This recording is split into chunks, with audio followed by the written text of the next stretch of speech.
Welcome to Philosophy of Value Workshops number 9 of Series 8. The question for today is, how has mind or consciousness been overlooked and neglected?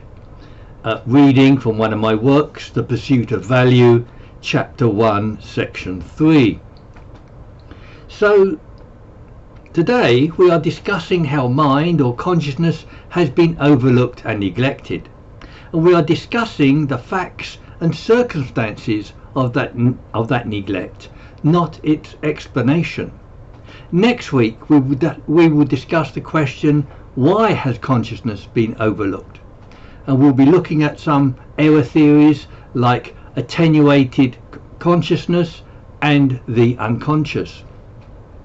The neglect of consciousness is a serious problem because consciousness represents human subjectivity, and it is in the realm of subjectivity that issues of ethics, aesthetics, meaning and purpose are posed. Understanding consciousness and subjectivity is key to many issues such as free will, human action, mind, value, perception, and even science. Kant's Copernican revolution, for example, shows how mind enters into and influences the process of perception. And in quantum mechanics, we find that a conscious observer can change quantum events. My interest in consciousness is, of course, about understanding who we are. And we are then able to ask, what can we do? And I'll answer that question in terms of value. But how could have mind or consciousness been overlooked and neglected? This is unexpected because we are ourselves conscious beings. So how could we overlook our most significant feature? To illustrate this, we can see that many other obvious things have been overlooked. 3 examples are gravity, geometric perspective, and air or water. The existence of air, for instance, seems so obvious, like consciousness.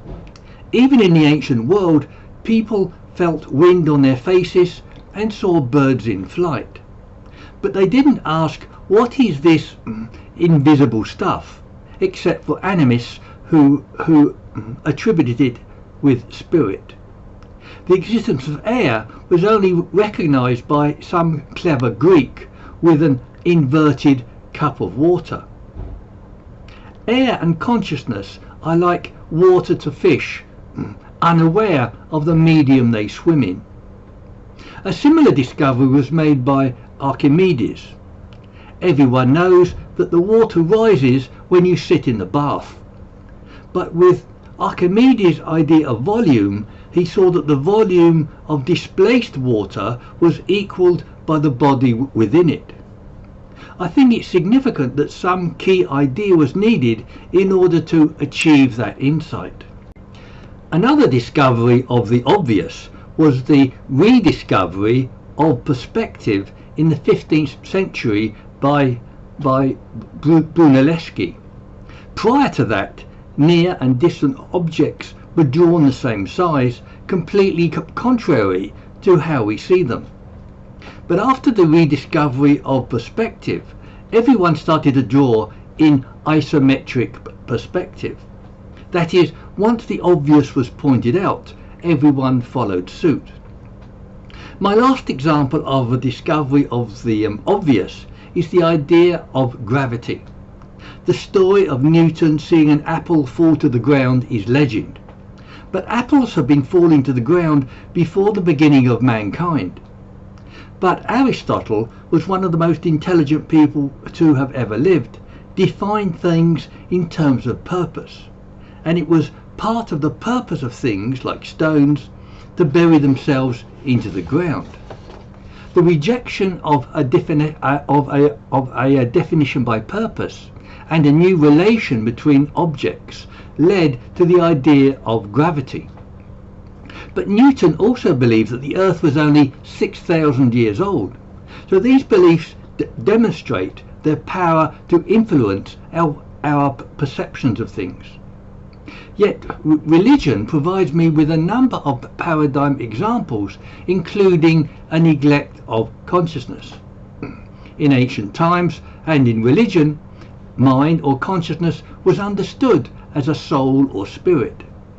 This is a metaphorical and inexplicit way of understanding consciousness. In an even more basic way, body language was used in Hebrew and Greek to represent the soul or spirit. Hebrew used the terms nefesh or ruach, meaning the breath of life. The ancient Greek words pneuma and psyche similarly translate as the breath of life. Another interesting ambiguity is the omission of the verb to be and the phrase I am or aya in ancient Hebrew. So the use of I am can refer to one's existence, alluding also to one's consciousness. So Jesus' words I am the way, the truth and the life are open to another, perhaps facetious interpretation. That is, the Hebrew words Ani haderech ha'emet l'chaim, that is, I am is the way, the truth and the life, instead of I am the way, the truth and the life, where the phrase I am can represent the absent concept of consciousness, which reads consciousness is the way, the truth and the life. But this is only a speculative illustration on my part. Ludwig Feuerbach's projection theory offers another explanation of how religion fails to represent consciousness.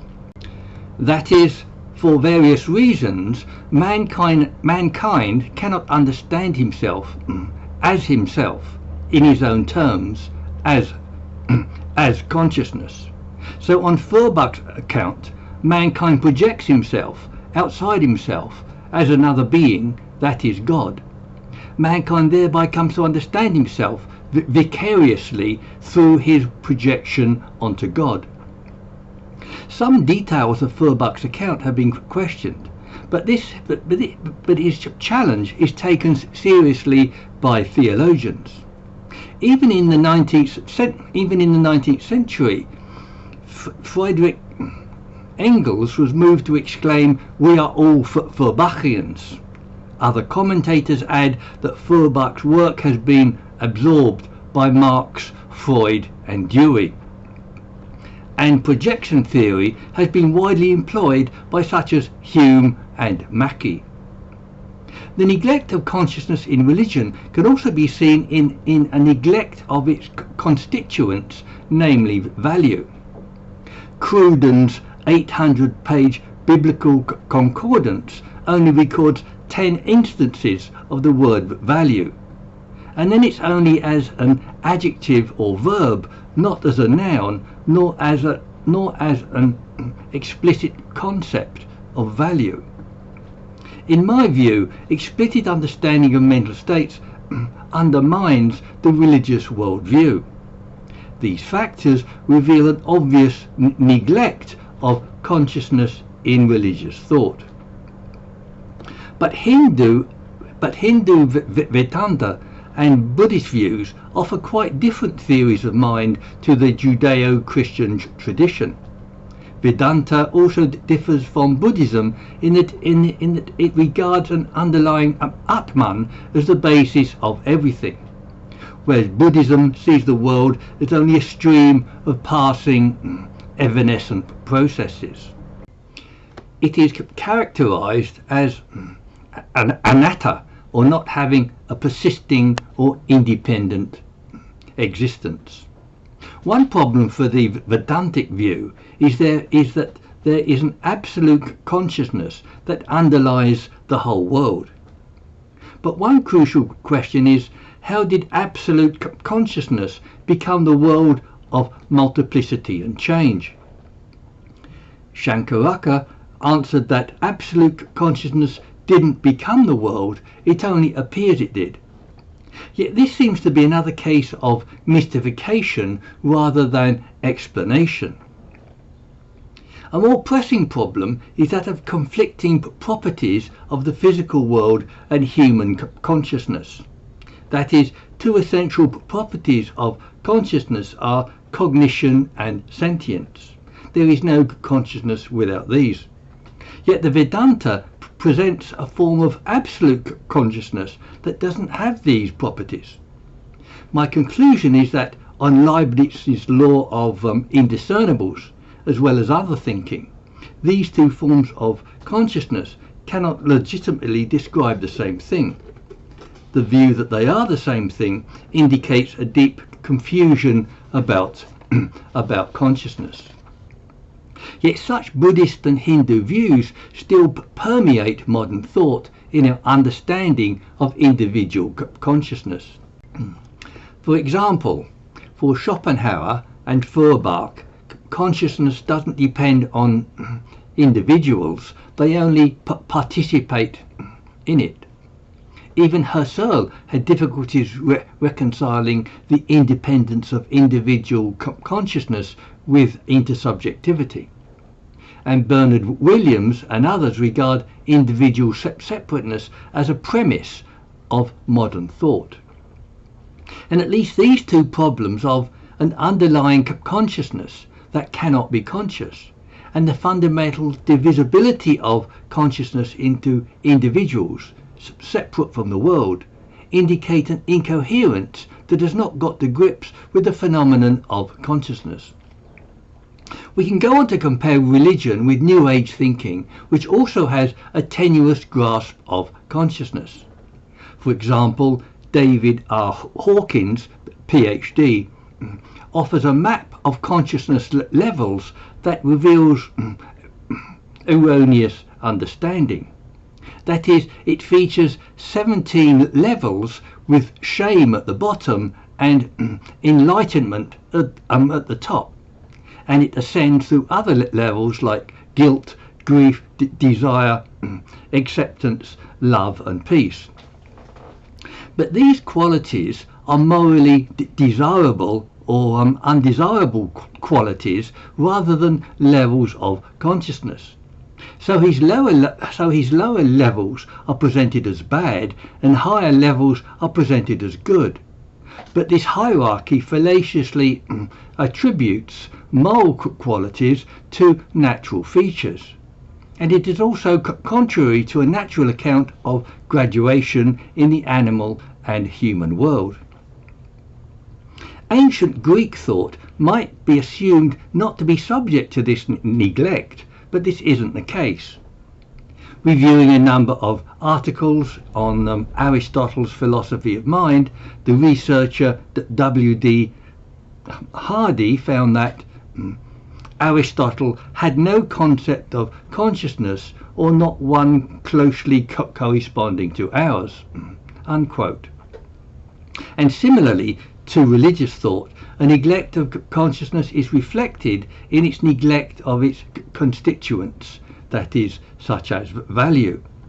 For example, Aristotle neglects the Kantian moral features of goodwill and the value of people as ends in themselves.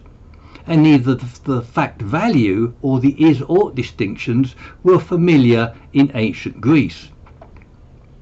Aristotle also mistakenly defined objects by attributing purpose, which is a value predicate. It is part of the purpose of a stone, for example, to bury itself deeper into the ground. Others like Elizabeth Anscombe and Alistair MacIntyre also find such neglect of moral value in Aristotelian thought. Yet the evidence shows that this neglect of consciousness has continued into the modern world. Yet demonstrating an absence or a neglect is more difficult than demonstration of a presence of something.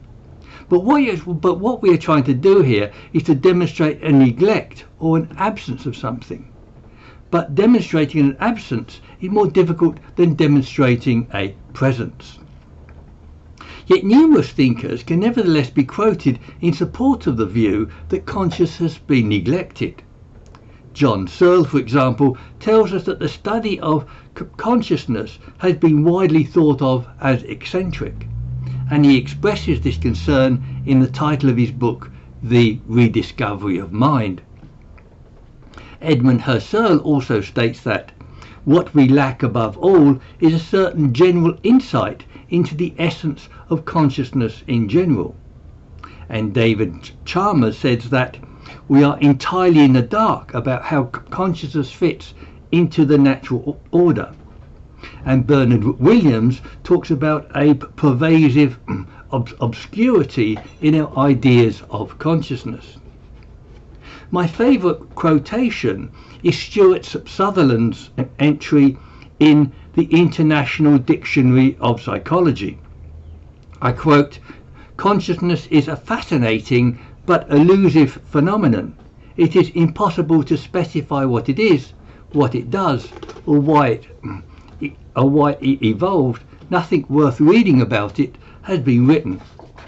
Of course, I disagree and refute his claim by writing substantively about consciousness. But more empirical evidence can be cited to establish that consciousness has indeed been neglected. Nicholas Humphrey informs us that in Latin, the verb conscire, or conscious, means to share knowledge. In the Middle Ages, private conscious knowledge was differentiated from moral conscience. In French, conscience still means both consciousness and conscience, and to lose consciousness is perdre connaissance, or to lose knowledge. So the word consciousness is still ambiguous in Latin and French. Thomas Natsoulis tells us that the word consciousness first appeared in print in 1681 with John Locke. The word conscious appeared in 1601 when Ben Jonson ridiculed its use to describe objects. And in the 1640s, Descartes was defining thought in terms of something of which we are conscious. These accounts reveal a long-standing neglect of the idea of consciousness, not its discovery.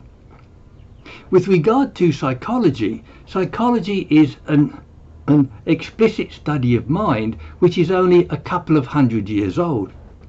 The personal development in using the word I also indicates an obfuscation of self-consciousness. George Herbert Mead showed how children usually learn to use the concepts of I and me after 2 years old. This development is reflected in modern folklore in Star Trek's android Data.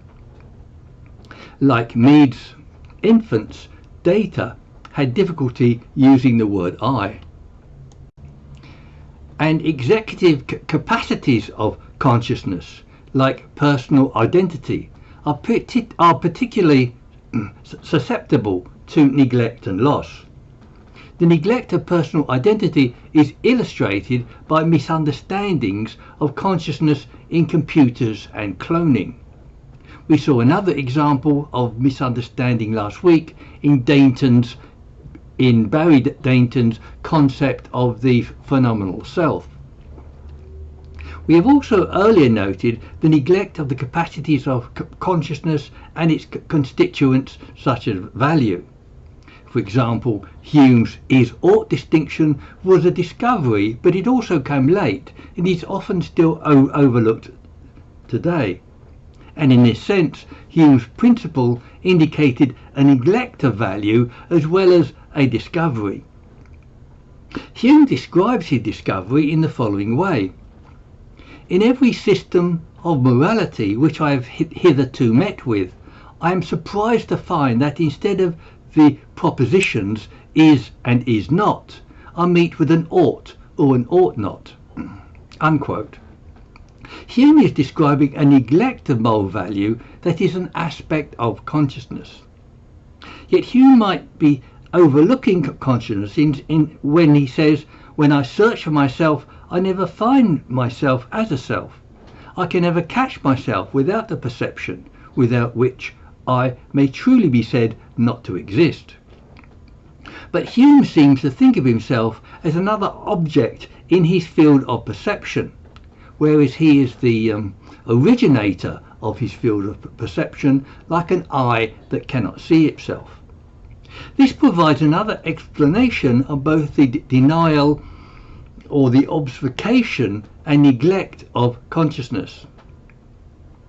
And such obfuscations of consciousness precede the physicalist inclinations of both analytic philosophy and postmodernist neglect of consciousness. But vying for the most egregious neglect of consciousness is its denial by such as Daniel Dennett and Richard Rorty. Dennett writes that the mind is somehow nothing but a physical phenomenon. In short, the mind is the brain. And Rorty holds that talk of mental states will disappear like superstitions about ghosts and angels. Yet one of the most egregious ways in which consciousness is neglected is behaviorism. That is, the relegation of subjective states to the examination of physical behaviour for scientific convenience. Yet the claim that physicalism neglects consciousness partly depends on whether physicalism is true or not. We can't argue the case here, but we can at least note several physicalist suppositions. These include the view that one scientific method is appropriate for all forms of existence, and that all forms of existence are fundamentally the same kind of thing. But it can be strongly argued that neither science nor the world are unified in this way. Briefly, the inclusion of both mathematics and physics argues against a monist account of science or the world. That is, physics is an a posteriori science of contingent observations about the physical world. But mathematics and logic make a priori judgments of necessary relations about abstractions. Moreover, physics is about matter, but mathematics is abstract through and through, without matter. So both the content and methods of mathematics and physics are radically different. And the world is similarly diverse, and we haven't started to talk about consciousness. And we should also note the attractions of an apparent unity and objectivity as ulterior motives for adopting physicalism. For example, science wants to remove consciousness from its perspective in order to achieve objectivity. And we can add that Galen Strawson and Ian McGilchrist strongly reject physicalism, saying that this particular denial is the strangest thing that has ever happened in the whole history of the human thought, not just the whole history of philosophy. Yet even if consciousness is an aspect of the physical world, it needs to be understood in an appropriate manner. For example, treating quantum events like physical events is a neglect of quantum events, yet leading to the kind of criticism that I make of physicalism.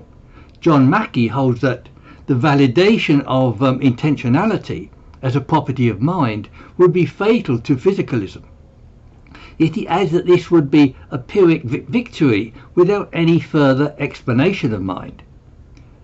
I would like to avoid that outcome with a structural account of consciousness with structures such as intentionality, temporality, graduation, divisibility, and ephemerality. Yet postmodernism also has strong physicalist inclinations expressed in eliminative and disappearance theories. Eliminative materialism holds that only material things exist, and that the common sense understanding of mind, body and physical objects is false. Wilfrid Sellers, W.V. Quine, Richard Rorty and Paul Feyerabend hold this view. Richard Rorty holds a disappearance theory of mind, which is a variant of eliminative materialism. Disappearance theory is that mental states like pain and love should be replaced by brain states like C fibers, and that talk about mental states are outdated, like talk about demons and witches. Postmodernist physicalism follows from the rejection of a coherent or unified concept of mind or consciousness. They also reject the idea of universal structures underlying the whole of human life. But they are thinking of the social and psychological structures such as of Marx and Freud. Yet phenomenologists are instead talking about structures of consciousness, not of psychology or society. And postmodernism has physicalist inclinations which rule out consciousness and thereby rule out the structures of consciousness. The physicalism, the cognitivism and epistemological concerns of analytic philosophy also ignores structures. So it would be remiss of me not to mention phenomenology as a dedicated description of consciousness. A key feature here is Husserl's phenomenological reduction of focusing purely on consciousness. This is nothing like the standard physicalist reduction of the mind to an aspect of the material world. Husserl described it as a bracketing out of scientific and psychological understanding. But even Heidegger, Merleau-Ponty and other phenomenologists believed that a complete reduction was not possible. One of the tenets of Husserl's reduction was a presuppositionless observation of consciousness. But Heidegger and Merleau-Ponty doubted that presuppositionless observation is possible or could have very much to say. Yet they nevertheless saw phenomenology as giving special access to the world and to consciousness.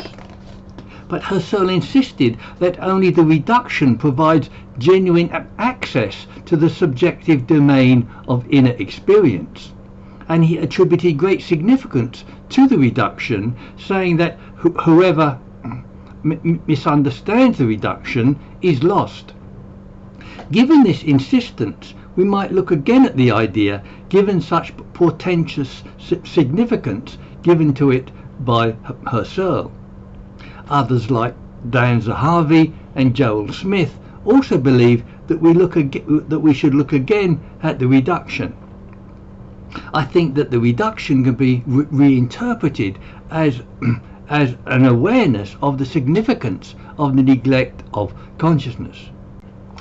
Yet this ambiguity and dissent, even within phenomenology, indicates an obscurity surrounding consciousness. There are a lot of other views that we could have mentioned that indicate a neglect of consciousness. These include developmental psychology and evolutionary development accounts such as of Julian Jaynes. But I'll just outline panpsychism, which in some ways mirrors the Vedantic view.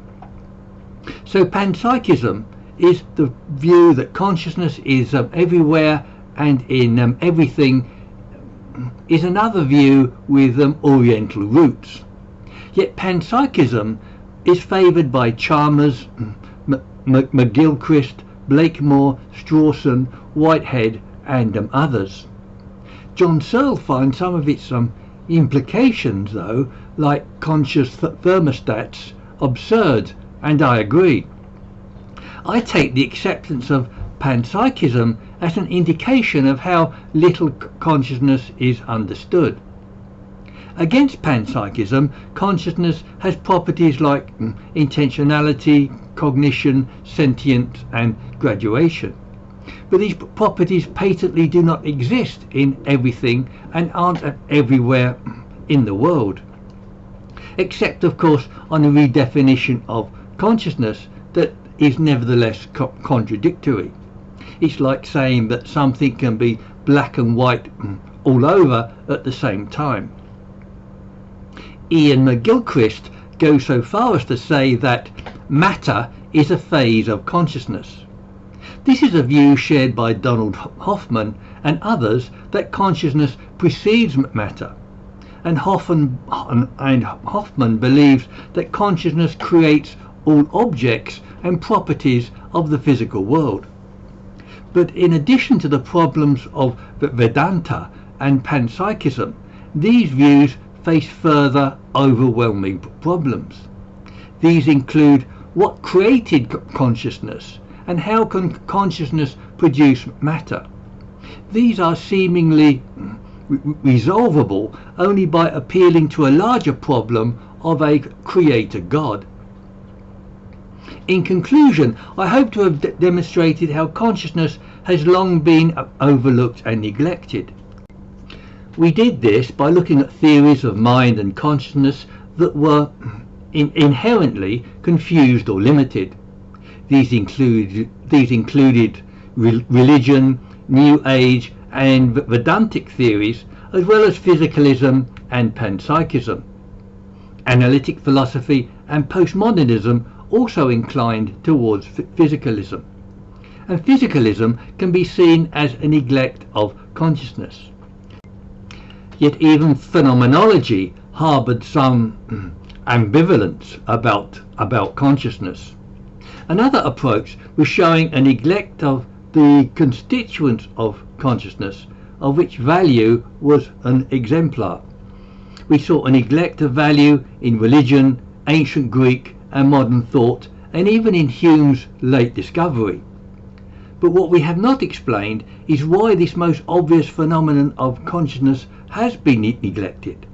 This is what we will do next week with various error theories of consciousness.